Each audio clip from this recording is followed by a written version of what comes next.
Gimmick ng ilang nagtitinda ng mga pailaw at paputok sa Bocaue sa Bulacan, hindi pinalusot ng mga otoridad na mahigpit pa rin nagbabantay doon. Nakatutok live si Ivan Mayrina. Ivan? Yes, Mel, isang tradisyong mahirap baliin para sa maraming Pilipino ang salubungin ng bagong taon na may pailaw at mga paputok.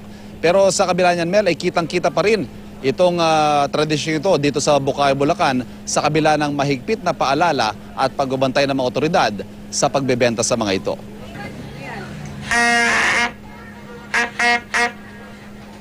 Isang mahinang tinig ang mga bentang torotot ni Michael Rasalan kung ikukumpara sa nakabibingi at nakasisilaw ng mga ibinebenta sa Bocaue, Bulacan. Hanap buhay ito para sa kanya. Ito po ang ginagamit ng mga bata. Hindi na po sila gagamit ng paputok. Torotot na lang, iwas sa aksidente pa. Isa sa mga nabentahan niya si Aling Lorna Penetrante na bumili ng isang torotot. Pero maliit na halaga ang presyo ng torotot kumpara sa mahigit 2,000 pisong ginastos niya para sa mga pailaw at paputok. Umiwas na raw si Aling Lorna nitong nakaraang taon pero babalik daw siya sa pagpapaputok ngayong taon. Kasi last year, medyo hindi kami nagkasakit ako. Pero ngayon, babalik ko ulit ang namin. Last year, hindi kayo nagpaputok? Opo. Tapos nagkasakit kayo? Nagkasakit ako. Parang laki. Parang laki Paswerte. namin. Paswerte po. Para umiwas yung mga bad spirits sa mga paligid namin sa bahay. At hanggat may bumibili, may magtitinda. Si Jacqueline Tumaca, ito na raw ang hanap buhay na kinalakihan. Hindi naman daw ito pagsasayang at hindi puro peligro at perwisyo lang. Kasi po hindi naman po binabalita yung maganda po yung sinde, maganda po yung performance ng paputok. Puro pong binabalita. Yung pong napuputukan. Sa tingin ko, kaya po balik na balik ang tao, masisiyahan po sila. At dahil sa kompetisyon, lumalabas ang pagiging malikhain ng mga nagtitinda. Ang negosyanteng si Romel Eustaquio, ikinapahamak pa ang pagtatak ng Aldab sa kanyang mga tindang pailaw.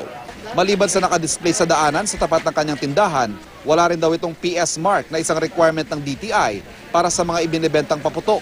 Ito daw na nilabas na mga paputok na ito, may makomplainan tayo na hindi ito certified ng DTI. Siguro po, dahil po avid fan po namin ng Aldab, so marketing strategy lang po na para po mapansin po kami.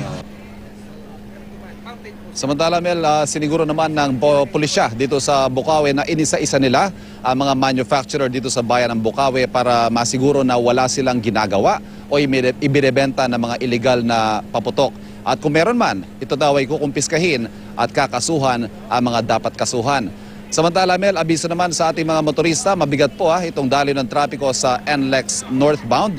Ang haba po niyan ay ang buntot po niyan ay nariyan na daw sa may bandang Marilao. Dire-diretso na po yan hanggang pagpasok ninyo dito sa Bocaue exit. Ito namang Halili Avenue dito sa Bocaue, mabigat din po ang daloy ng trapiko dahil sa mga namimili ng mga paputok. Meron. Maraming salamat sa iyo, Ivan Mayrina.